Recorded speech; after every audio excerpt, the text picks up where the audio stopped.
Hi guys, nagluluto tayo ng kanin. Ayan po. Daming tubig, no? So, lutuin natin yung kanin. Nilagyan ko ng asin, tapos yung konting mantika. Ayan. Lutuin yan, tapos yung tubig, itapon yan. Pagkatapos ng luto. Kasi ang ulam namin is isda. So, yan. Nagluto ako kasi si madam na magluto ng isda. Sa akin ito. Kanya-kanya may luto. Yan po. So, hindi pa man na ano yung tubig. Punta na natin muna yung alaga ko. Kasi mag-isa lang doon sa kwarto. So, puntahan natin.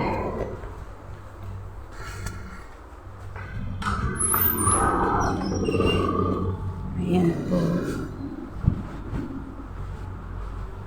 Natutulog ang asawa niya. Ayan, dito po yung alaga ko. Ito po yung alaga ko, guys.